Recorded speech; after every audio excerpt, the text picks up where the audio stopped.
हमारे साथ दो खास मेहमान जुड़ रहे हैं। मंजू सेठ, पूर्व राजनयिक, और साथ ही प्रोफेसर एस.डी. मुनी, विदेश मामलों के जानकार। आप दोनों का बहुत बहुत स्वागत है एनडीटीवी इंडिया पर।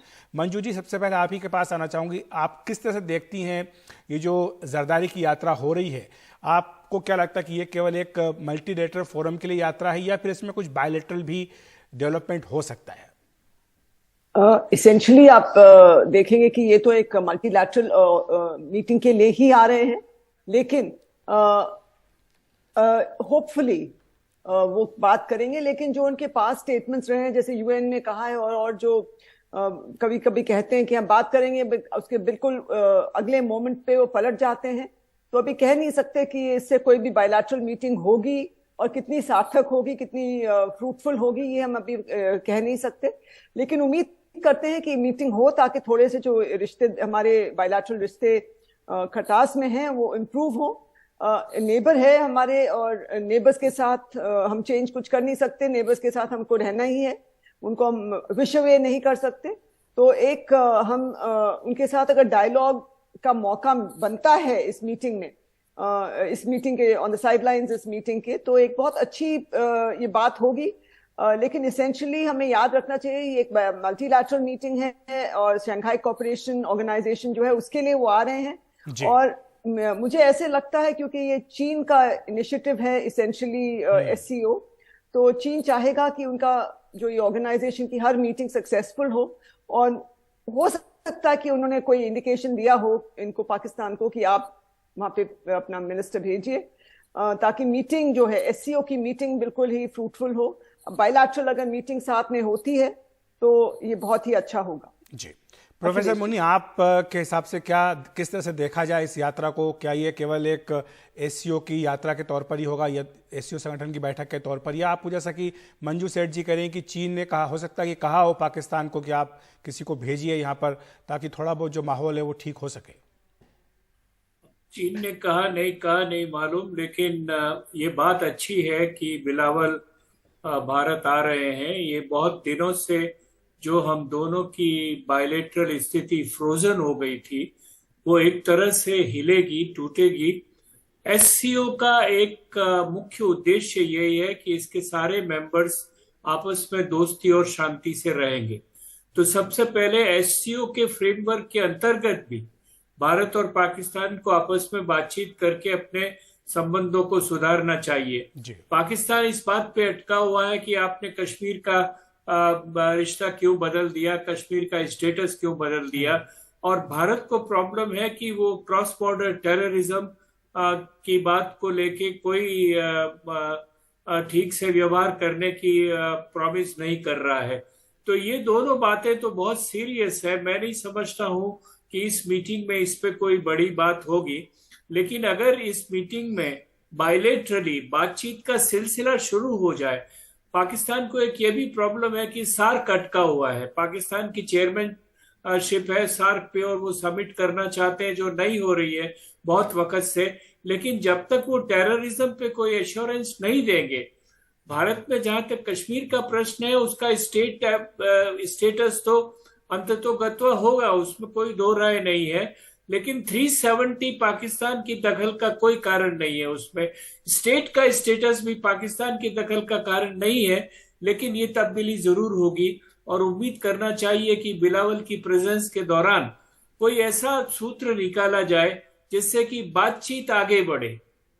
जी मंजू जी, लेकिन एक सवाल ये उठता है कि क्या टाइमिंग ठीक है अभी? क्या ये समय है कि भारत पाकिस्तान के रिश्तों को बहाल करने पर या उनको मजबूती लाने पर विचार किया जाए, या इस तरह कोई इनिशिएटिव लिया जाए? जैसा कि हम लगातार रिपोर्ट कर रहे हैं कि 2014 के बाद से पहली बार है कि कोई जो बड़े पाकिस्तानी लीडर हैं वो भारत आने का अपना उन्होंने प्रोग्राम बनाया है। लेकिन जो अभी परिस्थिति है हमारे नेबरहुड में, उसको देखते हुए क्या आपको लगता है कि ये सही समय है इस समय कि भारत पाकिस्तान के रिश्तों पर बातचीत की जाए? मेरा मानना है कि हर समय सही होता है अगर दोनों देश आपस में बात कर सकें और अपने डिफरेंसेस को रिजॉल्व कर सकें। मुझे लगता है ये बहुत जरूरी है कि बातचीत रखनी चाहिए। हमारे प्रधानमंत्री जी ने भी कहा है आगे कि हर इशू, पहले कहा है कि हर इशू डायलॉग से रिजॉल्व हो सकता है। लेकिन हाँ, उनके जो प्री कंडीशंस हैं, उनके बिना अगर हम आगे बढ़ेंगे तो मुझे लग रहा है कि शायद उम्मीद है। और क्योंकि मैंने जैसे कहा है, हमारे नेबर हैं, हम कि उनके साथ ही रहना है। हमारे नेबर को हम विश्व एक कर नहीं सकते, हमारे नेबर को हम बदल नहीं सकते, हमारे जो पड़ोसी हैं। तो हमें कोई ऐसा माध्यम निकालना पड़ेगा कि हम बातचीत करें और माहौल को इम्प्रूव करने की कोशिश करें। हाँ, लेकिन हाथ दोनों ताली दोनों हाथों से बजती है। तो अगर वहां से कोई रेसिप्रोकल अगर हम पहल करें और वो रिस्पॉन्ड ना करें, तो उस और अपनी बात पे अड़े रहें और आगे कोई डायलॉग ना दे, कोई एश्योरेंस ना दे, तो उसका कोई महत्व नहीं होगा, उसका कोई फायदा नहीं होगा ऐसी मीटिंग का। अगर it be like a dialogue of the death. तो ये जरूरी है कि हम आपस में डिसाइड करें कि हमें ये दोनों साइड्स को, कि हम इसको माहौल को और बिगड़ने से रोकना है और अब अपने आगे बढ़ना है। तो अगर ये डिसीजन लेते हैं तो ये बहुत एक पॉजिटिव डेवलपमेंट होगा, लेकिन वेट एंड सी करना पड़ेगा। जी प्रोफेसर मुनी, एक प्रश्न आपसे बिलावल भुट्टो जरदारी के व्यक्तिगत जो उनका व्यक्तित्व उसके बारे में भी है, क्योंकि हमने देखा था कि पिछले दिनों उनके जो बयान थे उसके कारण भारत में काफ़ी तीखी प्रतिक्रिया भी हुई थी। जो पीएम मोदी के बारे में उनकी टिप्पणी थी उसको लेकर के यहाँ पर विरोध प्रदर्शन भी किया गया था। तो व्यक्तिगत तौर पर बिलावल भुट्टो जरदारी का आना और जिस तरह की उनकी छवि है खासतौर से भारत को लेकर के और पीएम मोदी के बारे में जो उनके विचार हैं, उसको देखते हुए आपको लगता है नहीं कि शायद ये पहल कहीं सिरे न चढ़ पाए? आप ठीक कह रहे हैं। आई थिंक बिलावल भुट्टो गैर जिम्मेदारी से बोले थे, लेकिन एक बात और याद रखनी चाहिए हमको कि भुट्टो परिवार के साथ भारत का एक तारतम्य रहा है, एक इक्वेशन रही है, और उस हिसाब से बिलावल को भी समझना चाहिए कि वो भारत के मामले में जब बोले तो सावधानी से बोले। एक बात अखिलेश जी जो आपने शुरू की थी कि ये राइट टाइम है क्या, और मैं मानता हूं कि ये बहुत राइट टाइम नहीं लग रहा है, क्योंकि पाकिस्तान में एक अनस्टेबल सिचुएशन है। मुझे याद आ रहा है नेहरू का वक्त भी, जब उन्होंने कहा था कि पाकिस्तान में हम किनसे बात करें, कोई वहां की पॉलिटिक्स स्टेबल तो है नहीं, हर दूसरे रोज वहां का प्रधानमंत्री बदल जाता है, तो ये बड़ी प्रॉब्लम है। और भारत में भी अगले साल चुनाव होने वाले हैं, तो चुनाव की गर्मी कहीं न कहीं इन रिश्तों के ऊपर आ सकती है। तो वक्त जरा संजीदा है, ज्यादा बहुत उपयुक्त नहीं लग रहा है, लेकिन मेरा मानना है कि गुफ्तगू बंद न हो, बात से बात चले। जी मंजू जी, एक प्रश्न आपसे एससीओ के बारे में भी, क्योंकि ये जो संगठन है जैसा कि नाम ही बताता है कि शंघाई कोऑपरेशन ऑर्गेनाइजेशन है, तो जाहिर सी बात है कि चीन की पहल पर इस संगठन को बनाया गया। लेकिन जिस तरह के रिश्ते भारत चीन के हैं, आपको क्या लगता है कि इस तरह के संगठनों की वाकई कोई अहमियत है, जमीन पर वाकई कोई ये काम कर पाएंगे? क्योंकि आई थिंक इसमें जो और 4 देश हैं और अब ईरान जुड़ने वाला है और रूस भी है इसका मेंबर, और जो 4 सेंट्रल एशियन कंट्रीज हैं, तो उनके साथ हमारे रिश्ते और ताल्लुक बहुत अच्छे हैं, ताल्लुकात। तो मुझे लगता है कि कोई नॉन कंटेंशियस इश्यूज को लेकर अगर बातचीत इस फोरम में हो तो डेफिनेटली इसमें आगे प्रोग्रेस हो सकता है। लेकिन वही है, अगर वो बायलैटरल चीजें और उन चीजों को बीच में लाएंगे तो फिर अटक सकता है। लेकिन क्योंकि चीन की ये पहल रही है, तो वो हमेशा, जो पिछली मीटिंग्स अगर आप देखेंगे, उनकी यही कोशिश रहती है कि ये मीटिंग्स, एससीओ की जो मीटिंग्स हैं, ये आगे स्टेप बाय स्टेप धीरे धीरे चाहे बढ़ें, बट आगे बढ़ें और इनका कोई आउटकम नजर आए।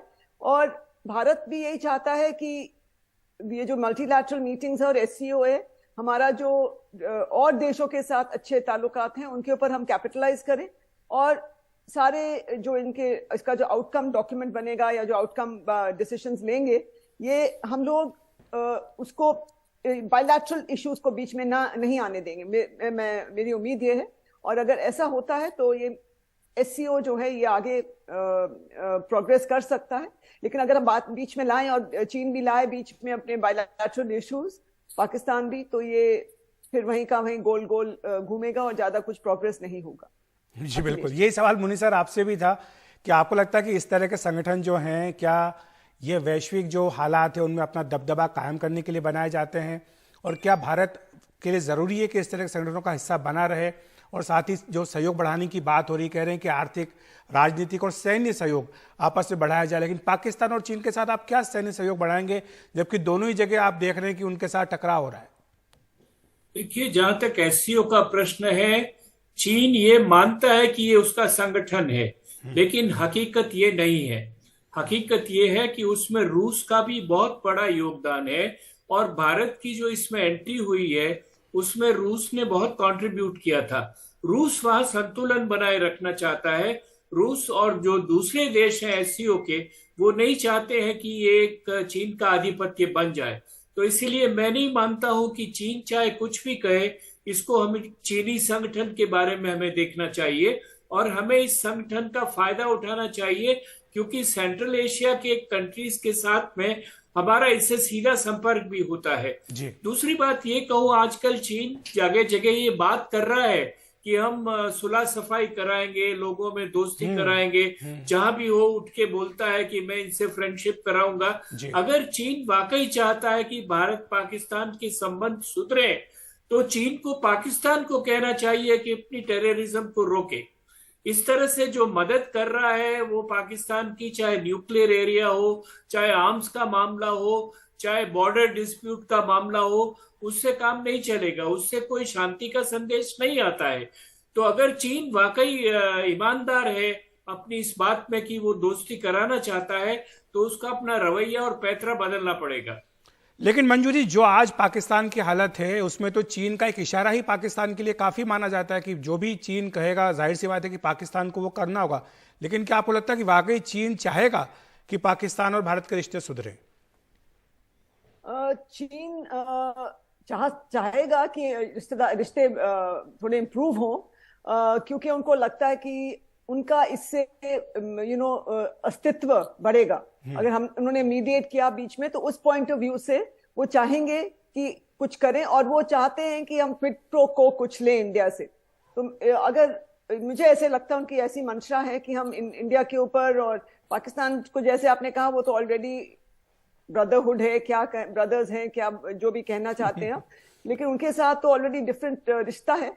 लेकिन इंडिया के साथ उनका एक कोलैबोरेशन और कॉन्फ्रंटेशन का जो रिश्ता है, और जो वो कहते हैं हम सीनियर पार्टनर हैं, हम आपसे बहुत ही आगे हैं। तो इंडिया को अगर वो मुझे लगता है इंडिया और पाकिस्तान के बीच में अगर वो कोई मीडिएशन करते हैं और कोई अच्छी आगे प्रोग्रेस होती है, तो वो इंडिया से जरूर कुछ क्विड प्रो को करेंगे। जो मुझे लगता है, क्योंकि ये उनका मेथड ऐसा है काम करने का कि वो कुछ अपने लिए और अपने फायदे के लिए, जब तक उनका कुछ ना हो किसी चीज में, वो कम ही एक्शन लेते हैं, जो मेरे समझ में आता है। जी अखिलेश जी। जी जी। प्रोफेसर मुनि, एक बात और जो भी आ रही है कि विदेशी मोर्चे पे लग रहा है कि ये पूरा साल भारत पे बहुत ज़्यादा सक्रियता का साल है।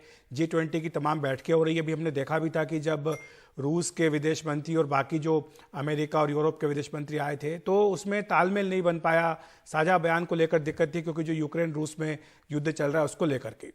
ऐसे मौके पे जबकि रूस और चीन के विदेश मंत्री यहाँ गोवा में आएंगे मई के पहले सप्ताह में, और G20 की बैठकें भी लगातार चल रही होंगी, क्या भारत के लिए एक ही अवसर होगा इन शक्तियों के बीच में संतुलन साधने का? देखिए, चीन जब भी अमेरिका के भी बहुत नजदीक हुआ है तो भारत को तकलीफ हुई है उससे। और अगर चीन अननेसेसरीली, एक्सेसिवली रूस के नजदीक होगा तो भी भारत को तकलीफ होगी, इसमें कोई दो राय नहीं है। लेकिन मैं नहीं मानता हूं कि बयानात चाहे कैसे भी आए, रूस पूरी तरह से अपने आप को चीन की गोद में बिठाएगा।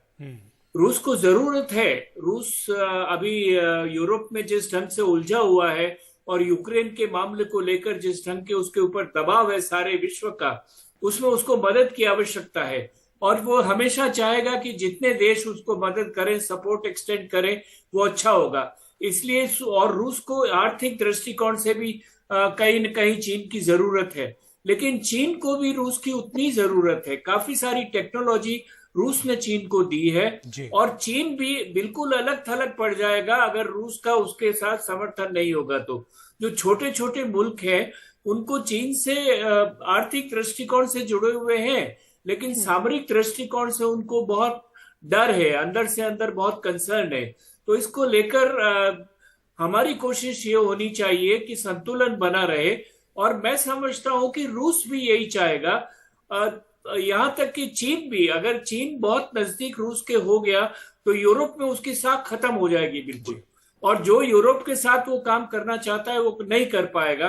तो कुल मिलाकर मेरा ये मानना है कि बयानात को छोड़ दीजिए, संतुलन बना रहेगा और हमें प्रयास यही रखना चाहिए कि संतुलन बना रहे। बिल्कुल, हमें यही प्रयास करना चाहिए कि संतुलन बना रहे। बहुत बहुत शुक्रिया आपका प्रोफेसर मुनी और मंजू सेठ जी हमारे साथ जुड़ने के लिए।